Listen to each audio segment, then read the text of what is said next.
All right, it's 6 o'clock, so we'll call the EDA meeting for the City of Lake Elmo on Tuesday, February 4th to order.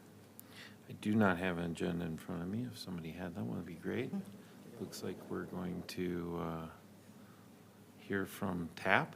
Is that it? I believe your first item will be to appoint chair and vice chair. Oh, yeah, let's do that.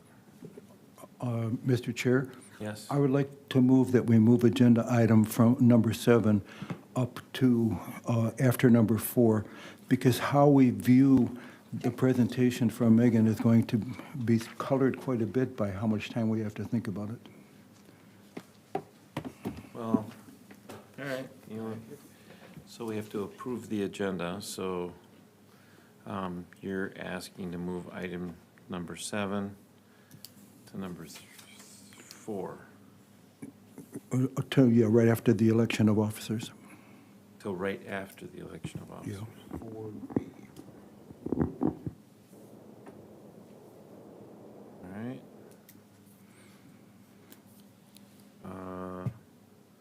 I'll take a motion on the amended agenda. So moved. Is there a second? Second.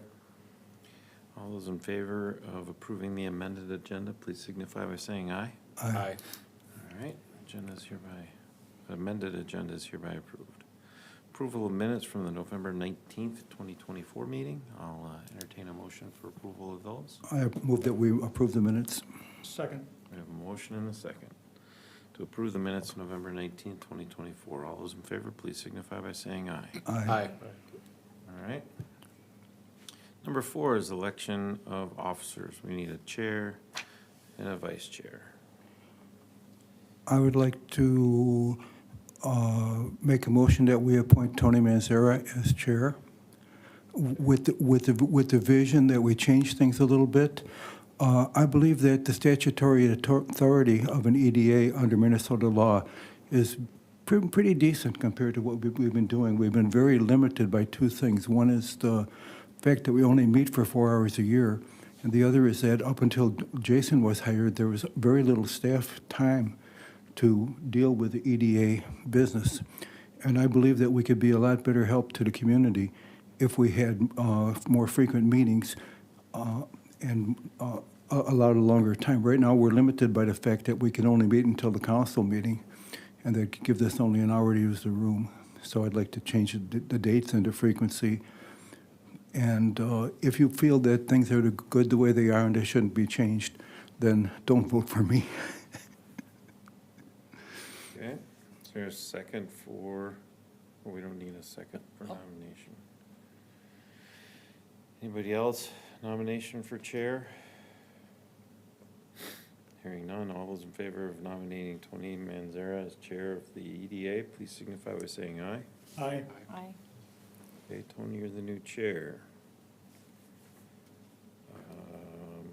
Need a nomination for vice chair. I'd like to nominate Jeff Holtz as the vice chair.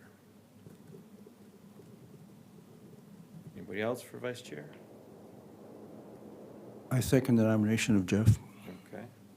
All those in favor of Jeff Holtz being nominated as vice chair, please signify by saying aye. Aye. All right.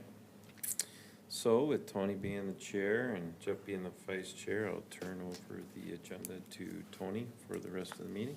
Thank you very much. Our next item is the presentation from Megan Flanagan. Oh, no, you moved discussion of meeting frequency up. Oh, yes, that's right. Because we need the time to talk about these things, and we haven't had the time, I would like to propose that we meet 6 times a year instead of 4 during a time that would allow a 2 or 3 hour meeting. I realize that this would be a burden on a couple of the council members because the way the EDA is constituted under Minnesota law, if you have 5 people on the EDA, 2 of them have to be council members. If you have 3 on the EDA, 1 has to be a council member. If you have 7 on the EDA, then you need 3 council members. And I realize that the council members are, like we all are, volunteers and have a life outside of this area. So it would be a burden, but I'm asking that we somehow make time to improve the activity of the EDA and allow us to do something with our statutory authority by meeting more often. I'll jump in. I've thought from the beginning we should meet more often than we do, rather than, doing it a lot more and adding 2-3 hours. Maybe we could start out and do 6 times a year. 6 times a year, I think, would be good. But maybe that'll come up not adequate. Maybe we need to make other adjustments, but why don't we take baby steps would be my recommendation. So Don, is it your recommendation to go 6 times a year on the same evening as council meetings then? Because I think the way Tony's looking at it would have to be 6 meetings on evenings that aren't council meetings, correct? Depends on what time we, I'll tell you right now, if you're gonna do a 2 to 3 hour EDA meeting, and I got a council meeting after that, then it's not gonna happen for me. no, I understand that. And then, so therefore, would it be possible to start at, to take Don's suggestion, if we met 6 times, or if we met 12 times right before the council every year, every month, that would work out too.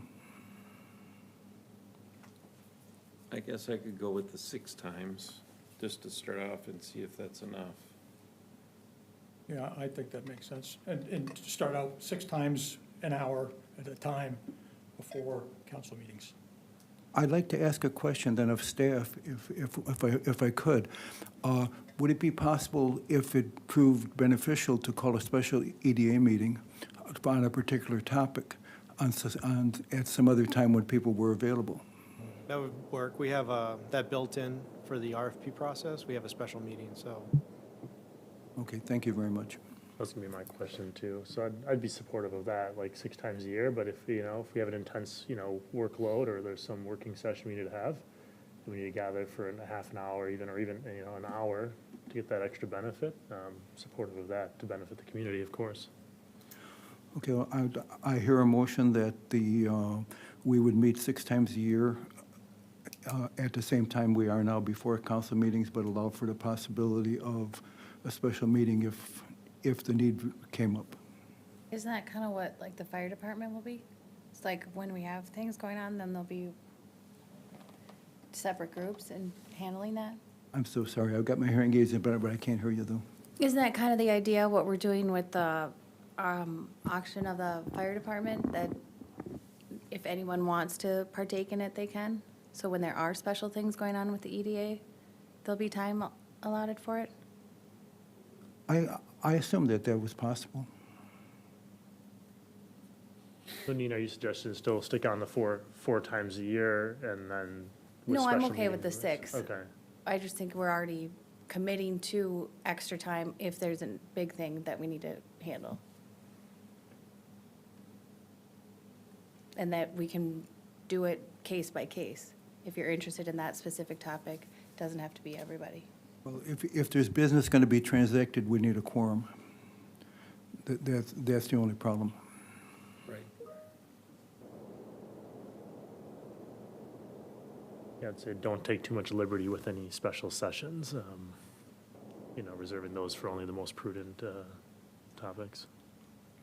So then the clarifying question is, because the quarterly has already been set in the calendar, and to do 6 logically would be in a very different frequency than just having the 4 and finding 2 to fill in. So is your proposal to scratch the remaining 3 and just set up 5 new ones for the rest of the year, or what would work best? I think it would be logical to have them on a regular basis, but it's an open question. I don't think any particular month is important or not important.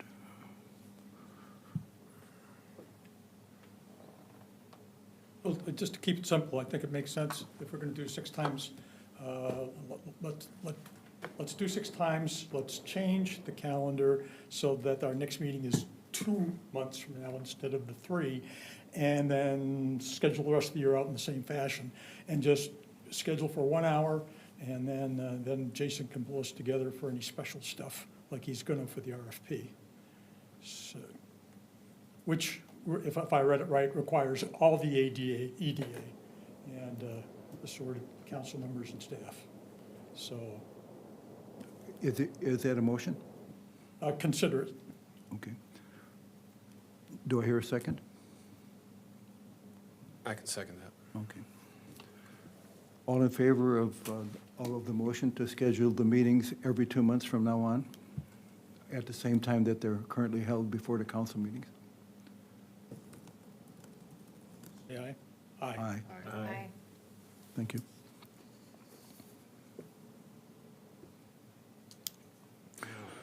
Okay, then we move on to item 5, the presentation from Megan Flanagan. I want to say really quick, we've invited Megan Flanagan here from the Urban Land Institute to present technical assistance panel, and that this is something that would not be voted on tonight. It would just be to hear and see if we want to move forward with the 180 acres with ULI. Thank you. Thank you so much for having me. As mentioned, my name is Megan Flanagan. I'm the Executive Director of the Urban Land Institute of Minnesota. And I'm here today to talk to you about our technical assistance panels. So ULI is a global nonprofit. We have a mission of shaping the future of the built environment for transformative impact in communities worldwide. Our 48,000 plus global and 560 local members cross all sectors of land use. So you'll see in our membership developers, city planners, designers, financiers, and others who work in land use. So we have this wonderful cross-sectoral organization that conducts research, shares best practices, convenes stakeholders, and what we're talking about tonight is provides advisory services to our communities. So what is the Technical Assistance Panel? This is something that is very unique to ULI. It is a time-tested model, and it is a process that brings members who have interdisciplinary expertise together to address a specific land use or policy challenge. So a TAP will offer you an unbiased, market-based series of recommendations that are going to follow this deliberative process. And again, TAPs are something that ULI does around the world. Here locally in Minnesota, we have conducted 20 TAPs over the past 15 years, and they are part of our advisory services portfolio. So you can see some of, I have a few quotes here from people we've done TAPs for. We also do other advisory services work, including the Urban Plan for Public Officials workshop and something we call Navigating Your Competitive Future workshops. So what goes into putting together a TAP? Well, the first step is that the sponsor, which is usually a city, will engage ULI Minnesota with a specific challenge. And then what I will do is I'll go to my membership and I'll recruit a chair or co-chairs. And the chair or co-chairs, usually someone who's done at least one TAP before and who has the right expertise to steer the specific questions of the TAP. And then we kind of form a steering committee, and the steering committee is the sponsor staff, ULI staff, and our chairs, and sometimes we bring in other stakeholders as well to the steering committee, and that is the group that plans out the panel and ensures that we're on track. And the first step is finalizing our questions. What are the specific questions we are going to ask our panel to consider? So I like to really quick talk about who the people are in the process and what's required of them. So again, the sponsor is the person who hires ULI, and they do have some responsibilities. Part of that is being on the steering committee, defining the questions. We ask for meeting facilities, right? A place where we can where our panelists can meet. We also ask for some pretty significant background information. We put together something called the briefing book, which is shared with panelists ahead of time. And what's in the briefing book is going to depend on what the scope of the TAP is, but it could be something like demographic information. It's always what's your zoning information, what is your planning information. So we have a long list of potential briefing book topics, but we do work within the steering committee to define exactly what we need to have, because we don't want to overwhelm we want to give our panelists all the information they need, but we don't want to overwhelm them with too much. We also ask our sponsor to help us identify stakeholders that our panelists can interview. And then also provide us a briefing at the beginning, again, telling our panelists why we're here, and then to be available to us throughout the day if we have a question. So that's what we ask the sponsor to do. The steering committee kind of falls into a lot of buckets, so there's some overlap with the sponsor responsibilities, with my responsibilities, and with the chair's responsibilities. But again, it's really about laying the groundwork to have a successful panel and handling some of the logistics. And then finally, yeah, little type on the chair responsibilities. My chairs have a pretty strong body of work ahead of them, because they're really in charge of steering the panel. They have to make sure we're recruiting the right people. They have to lead the deliberation and lead the panel. So it's a pretty big responsibility we put on our chairs, but they really enjoy it, and I know every chair I've worked with has had a great experience. And then the other panelists, we ask them, when you're doing the panel, you're focused on the panel, right? You're not taking other calls, you're not stepping out, you're not playing on your phone. We do ask them to make sure they review the background materials ahead of time, and then they conduct interviews, and they participate fully in the deliberations. So we do ask these panelists to really be present and be active. And they all, I've never had an issue with a panelist not being fully engaged. They really enjoy the process. And then the last category is the ULI staff, which in this case is me. And so basically I act as the project manager, kind of handling the administrative function and supporting all the other participants throughout the process. So that's who's involved in a TAP. Then I'll talk a little bit about our process. And like I said, this is a process that's been done around the world over decades. So it works. And I always tell people who are new to it, you have to trust the process. So the first step is the panel reviews the briefing materials in advance.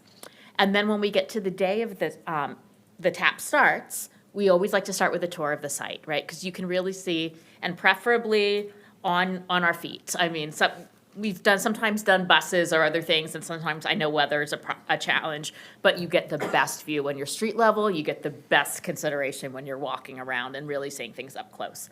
So we love for our sponsor to take us on a tour, show us what areas we're looking at. We also tend to do community receptions, and this is a chance for us to have casual conversations with stakeholders. So frequently we'll have council members there, commission members, as well as other stakeholders from the neighborhood. And what this allows us to do, even though these are a lot of the same people we'll be interviewing formally as part of the stakeholder conversations, there is something about being in that casual atmosphere, having a bite to eat and talking with someone where you sometimes get more of their stories, you get some of the more emotional response, and then when these people come back the next day to do the stakeholder interviews, they already feel a connection to those panelists who are interviewing them. So I think it kind of cuts down some of the barriers and helps with that process. As I mentioned, usually the morning of the second day, the sponsor will give that presentation to the panel. What are we working on? We do a series of stakeholder interviews, which again, we try to talk to as many people as we can, usually in small group interviews. And then our panelists kind of get in the room and they start deliberating. They talk, they debate, they brainstorm, they sketch things out, all the things that go into formulating some recommendations. So at the end of the panel, we're ready to give you a presentation with our preliminary findings. And then we write a formal written report. So that's kind of that's the process right there. And I thought what might be helpful is to share some example slides from one of our recent TAPs, just so you can kind of visualize what this process looks like. So we actually did a TAP in Little Canada in June. This report is available on our website. It's also available on ULI's Knowledge Finder, which is a repository of all sorts of wonderful reports and publications from across the globe, including TAPs and other advisory services work. So I thought it might be helpful. I'm going to share some of these are the slides that we shared with Little Canada City Council. Not all of them, but just enough to give you an idea. We always like to start with by setting a set of guiding principles. And these guiding principles provide a basis for the work that the panel does going forward. So in this case, these were the guiding principles the panel developed for the Little Canada TAP. And it was about things like using the city-owned sites as catalysts for surrounding properties, not competing with the private market, prioritizing pedestrian connectivity, establishing identities, and supporting the local economy. So that's the first step, is making sure we have our overall theme. This is a fun slide. This really resonated with the City Council in Little Canada. And this was one of the developers on our panel put this together just to demonstrate the challenges of building market rate apartments. So this was just taking, these are the numbers. This is why market rate apartments aren't going to work on the site that a lot of stakeholders were telling us they wanted to see market rate apartments. And so, like I said, this is why it's great to have that expertise of a developer who works with these numbers every day and can put something together like this. Really, he sat down and banged it out. It was amazing. There's something so cool about being in a room with all these smart people. It's really impressive what they can do. We also like to use illustrative examples to help the sponsor kind of visualize what can happen on a site. So in this case, we were looking at an empty site in Little Canada, and one of our panelists provided these images of a similar vacant lot, and these are some actual activations. So we weren't saying necessarily that this is exactly what they should do, but what the panelists were saying was these are some ideas of ways other communities have activated spaces like this. Another example here is Texatonka. This was for a site.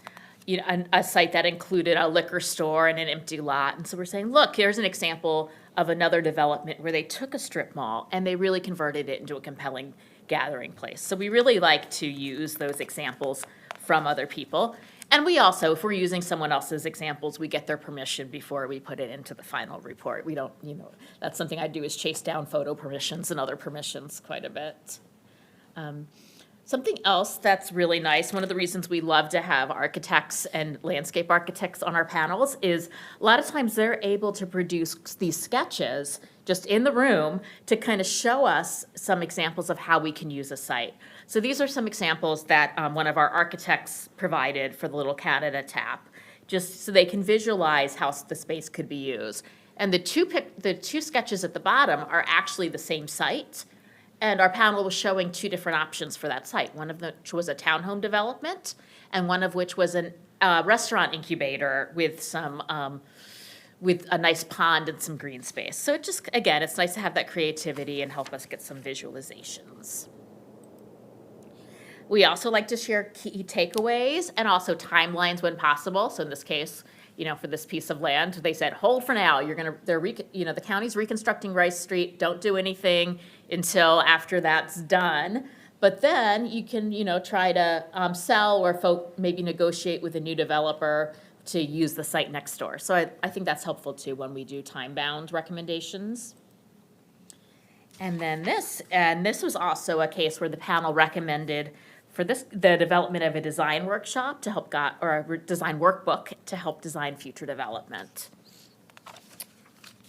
And then this last slide or not quite one of the last slides I'm going to share is some specific next steps that the panel laid out for the city. So these are the things that they think they should work on right away. Yeah. So, this is where we talk about the investment. What does it take to do a TAP? And TAPs start at $17,500, and that really does depend on your project scope. If it's a larger project scope, if it takes more days, it's going to cost more. Other factors could be how many panelists you want, right? And then, do we need to bring in out-of-town panelists? Frequently, the people we have in town are experts. They're great, but occasionally there's a specific challenge, or maybe there's something in another community that has already faced that challenge. And because we have this global network of members, we are able to bring in panelists from outside Minnesota when we need to. Say an example there is about a year and a half ago, we did a panel in Minneapolis in the Warehouse District, which I think was about 40% out-of-town representatives, including the nighttime mayor of Philadelphia, who came and was amazed. One of the things he said to me was, you guys have these bridges that connect your buildings. And I was like, yeah, that would be the Skyway system. We're kind of known for that. But it was really nice to hear. So he had great, just that outsider's perspective of what he was seeing in Minnesota. He also said that our parking was very prominent compared to Philadelphia. So again, those are things we do have global expertise, but we also have a lot of great local expertise. My members are some of the smartest people you are ever going to meet.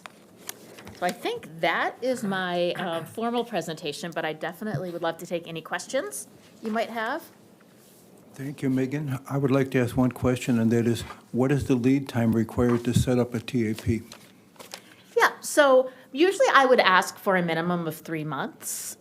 And the reason, that'll give me time to recruit the panel, because again, the panel formulation is really important. We want to make sure that we have the right people in the room, and getting on people's calendars is always, scheduling is the hardest part. But that also gives us enough time to really hone in on the questions, and then also get those briefing materials done in advance. Thank you. So what kind of, just curious, when you go through the panel, if you've got all your zoning in place, does this process get you to a point where you're able to put together an RFP for things to go in there, or is this just set up options to include in that particular area? We already have, whether it's zoned industrial, commercial, business park, residential in the location. So what would one expect out of a panel? Yeah, so again, it's recommendations, and they really do depend on the scope of the work. So sometimes it's a land use panel, so it might be a specific site where you said, what are some ideas for for what could work here? Sometimes it's policy-based. How do we develop policies to better incent development or to reach the housing we want? So again, the scope of what we do, it kind of varies depending on the needs of the sponsor. And I always say, we're going to give you our panel's recommendations. We're going to take your input, but it's happened. Sometimes panels have come, now not in my experience yet, but sometimes panels have come up with recommendations that the sponsors haven't always loved. So, I guess that's kind of I'm not going to say the danger, but it could happen because, again, we're going to, this is independent, market-based professionals giving the recommendation. But what we would hope, I never want to see one of our reports gathering dust on a shelf. That's not the point. We really do work to make sure that the recommendations we're offering are actionable, are realistic, and are going to have positive impact in the community. And I'll tell you, sometimes, the warehouse district TAP, one of the recommendations was to add a position of nighttime mayor for Minneapolis, or director of nighttime economy is another phrase that, other cities have used. Mayor Fry was not crazy about that recommendation, because he's the mayor daytime and nighttime. So again, we'll tell you, not everything is probably going to be, actionable right away. And sometimes, sometimes you might find parts of the report you like and parts of it you don't like, and that's fine as well. But what our goal is to really have, again, that neutral perspective. When we're recruiting a panel, we're not going to put someone on your panel who is looking to do a deal in your community or in the area we're studying, right? That's really important. We want to avoid this conflict of interest. So we want to have someone who's coming in purely, to share their expertise, doesn't have a dog in the fight, but is going to do their best to give you a good series of recommendations. So Megan, does the process allow any give and take before you complete your report? In other words, we've identified the questions and everyone's gone out and done their work, done the report. Are you done? Or is there any feedback in between that says, hey, we really prefer, can you go more in this direction or something? Yes, we absolutely have that part of it. And usually what we'll do is at the end of the panel, we'll do a presentation. And sometimes we do it that same day where we'll come and talk to city council or, whoever else that night. Sometimes we might have a little week or two depending on people's schedules. But we usually try to, at the very least, talk to staff at the end of the first day just to say, this is the way we're leaning. Let us know, if we're treading in any dangerous waters here. And then also when we do the presentation, usually we do the presentation first. So that's the chance to hear things before we actually write the written report. So we'll come present to you. If you have questions or you want to, ask for clarifications, we do have that process. And then also with the written report, I'll share. The first draft goes to my chair, second draft gets shared with the full panel and with the city staff, who then has the option to, make comments, share it beyond as needed. So there is definitely a chance to have recommendations and some And give and so take. as that goes on, you may find that the direction shifts a little bit, the time changes, and the invoice for the work done might change. You given know, the- within reason, I try not to, within the scope of the contract, we do have like 2 rounds of edits, and I've never added, in my knowledge of ULI Minnesota, I don't believe we've ever added on, as long as it's not unreasonable. So, Thank you. Couple questions, Megan. So first, we use these panels with my employer frequently, and the incentive we have is we pay the people. What is the process for people to be on these panels? What is their incentive? yeah, their incentive is they do it because it's really rewarding for them. So our panelists are volunteers. So, and I mean, we cover their expenses, but really it's honestly, it's kind of a benefit of membership. A panelist, one is they get to spend time with other really smart people that they don't normally get to spend time with. So just not only the networking, but also the chance to work together on a project, I know it sounds a little cheesy to say for the greater good, but they're working for the greater good, for the benefit of the community. And so that's really the motivation, is they do it because they enjoy the process and they enjoy the ability to give back to the community and to be a thought leader within ULI too. And I know you had mentioned that on your end, you would not want to be putting someone on the panel who might be interested in it. Above and beyond that, is there then regular conflict of interest and assurance contracts that they have to sign to be a part of the panel? Yeah, it depends on the city. Sometimes we have had cities who have asked us to do conflict of interest forms. Other times it's more, casual, but so we can adapt that. I know my colleagues in Chicago are really strict about that. So I know my counterpart, Cindy, makes everyone sign multiple forms, but haven't been quite as strict on that. Gotcha. And then you gave a couple examples. Have there been examples in the recent 5 to 10 year span of a project of this size in terms of 180 acres that there has been a panel for? That's a good question. I might have to get back to you. I've been with ULI for about 1.5 years, so I haven't done as many of these as we can. I know we did the Kmart site was a big one. I don't know how many acres that was though, but that was definitely. I don't know though if we've done one of this size that's kind of where yours is Yeah. So this could be really fun. I guess actually. one of my curiosities would be if ULI was ever involved in the Arden Hills site, And that's the ammunition. the ammunition. We have not been. No, not to my knowledge anyway. Right. Yeah. Thank you. Yes. Yeah, that was my question too. So I share an equal interest of the experience with that size site. And then also on the cost front, does that change with this scale of project and evaluation? It does, yeah. So if we're thinking about a 17.5, that's looking at a 1.5 days, probably 5 to 7 panelists, all local. Got it, cool.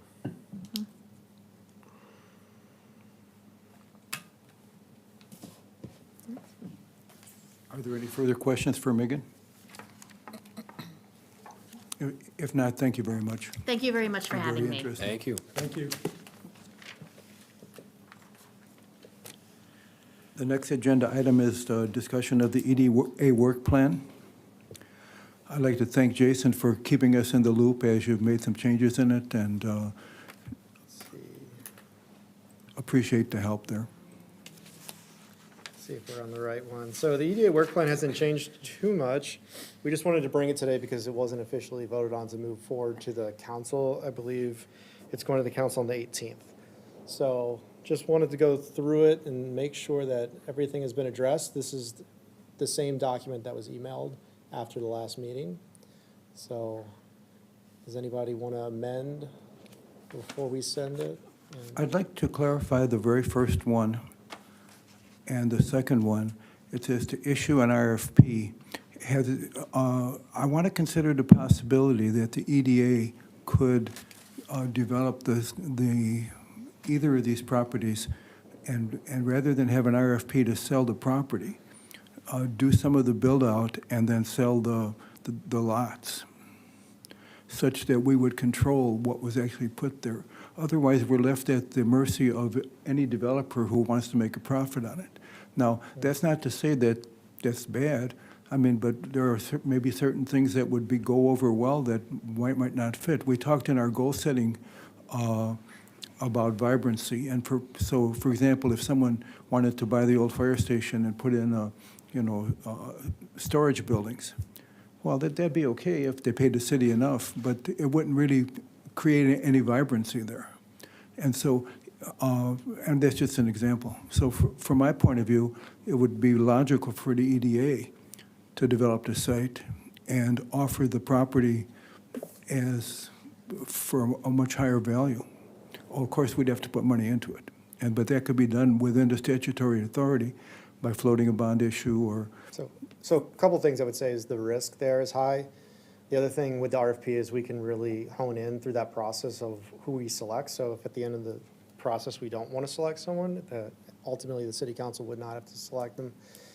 I think the other concern in terms of the statutory ability is that we currently operate without a budget for EDA. So this is something that would have to be discussed with the council and with Clarissa, our finance director, to see how that would actually work in expanding the scope and trying to build this project out.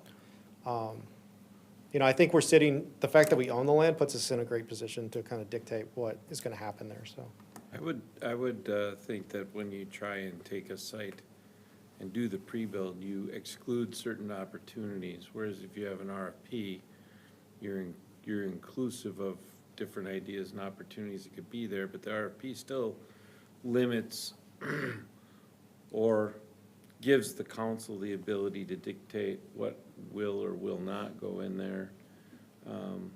Same kind of with the 180 acres. It's zoned for certain types of buildings in there.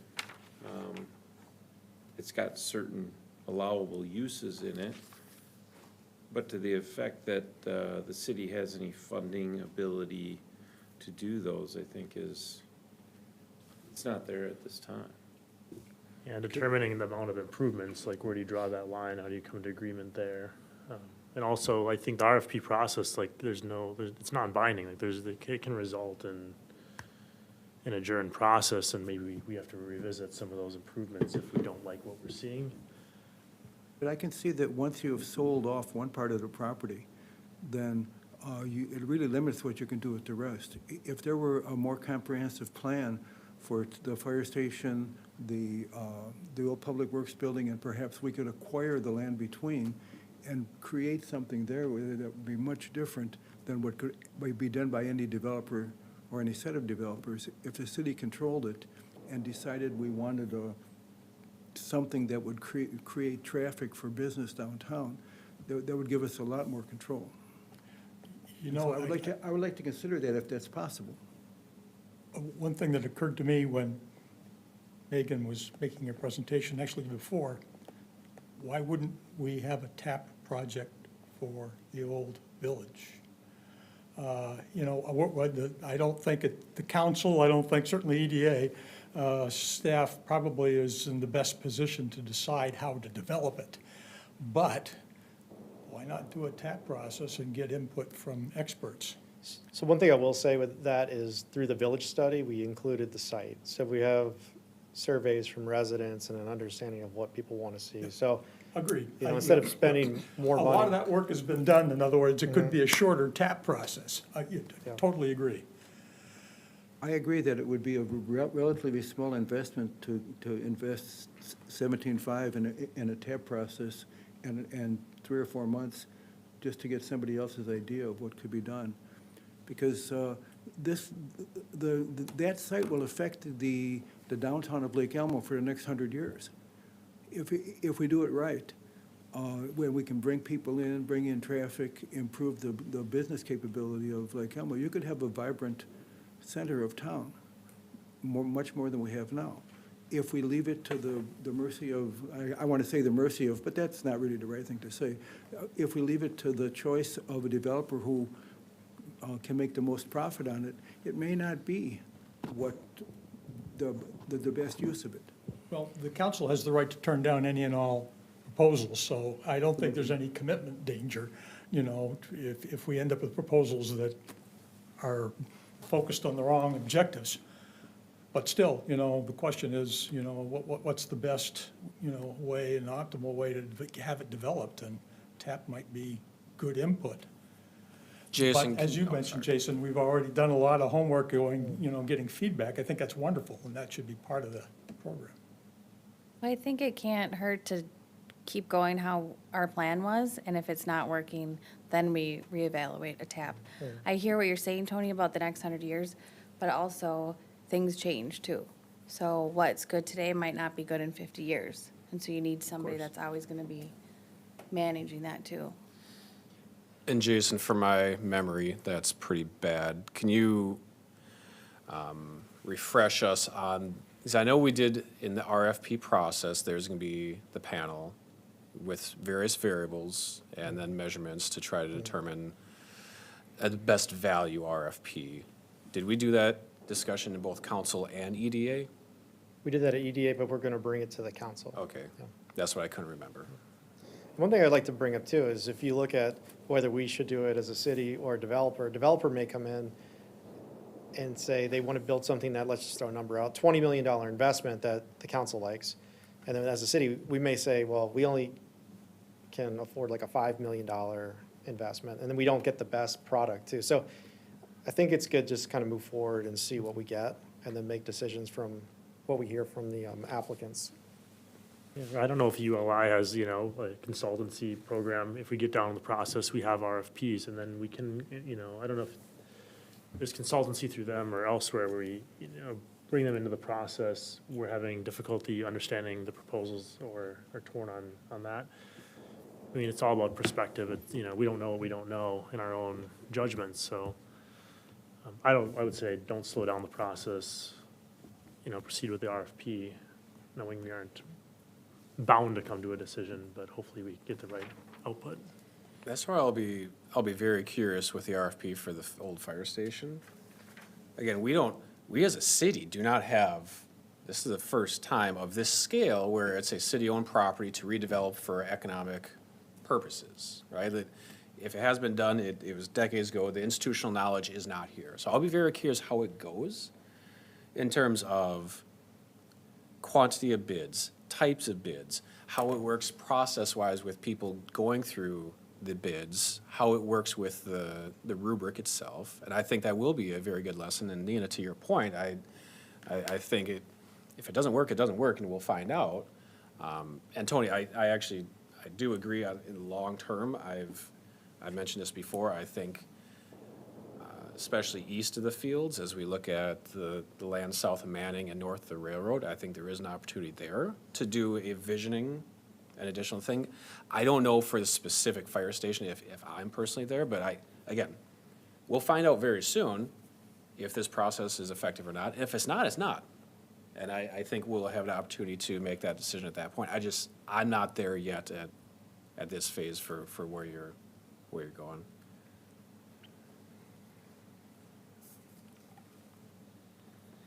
Did anyone want to make another amendment? I'll make a motion to provide the city council with the economic development work plan as presented. I'll second that motion. I'd like to make, okay, that it's been moved and seconded. I would like to make a little discussion about the very last thing, submit letter of intent. And I'd like to say that if the DNR or MPCA accept our letter of intent and ask for the proposal, that we go ahead with the proposal. So add submit proposal if accepted by, was it the DNR you said? Yes, please. Trustees. The trustees? Yes, please. I could accept that friendly amendment. Is there, so the motion is to move the work plan forward to the city council with the addition of submit proposal based on acceptance of letter intent from DNR. I second that motion.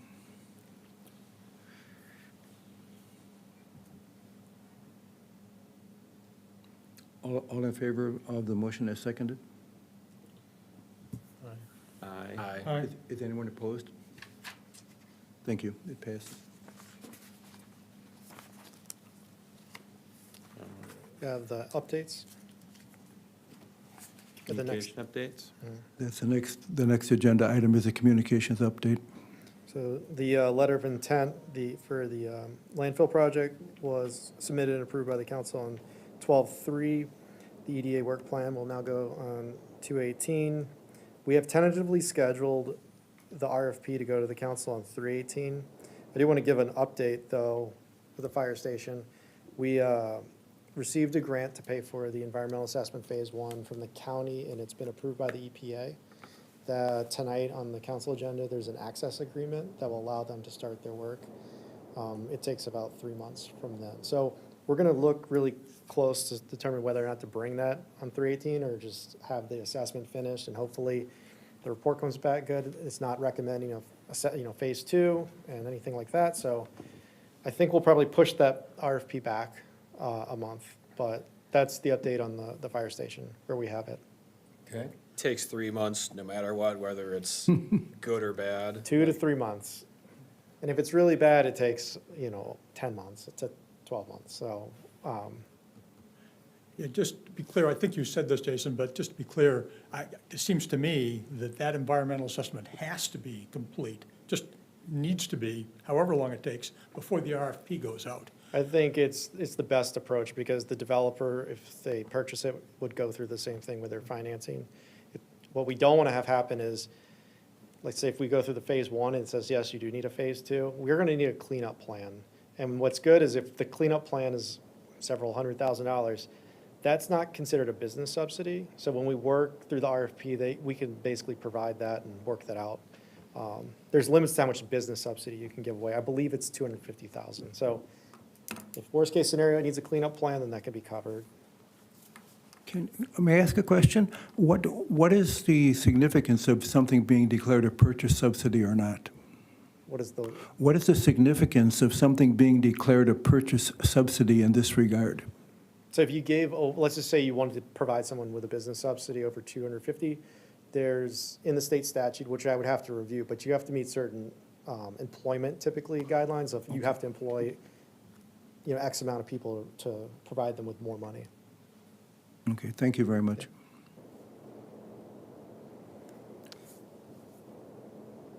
So that's all I have with the updates. With the meetings, we'll just probably work on a meeting schedule and then email it to the group. Sounds good. Okay. Thank you, Jason. Is there Thank any you. new business? No, not on the agenda. Not hearing any comments. I move that we adjourn. You can just adjourn it, Tony. Okay, I adjourn the meeting as of 6:50 PM.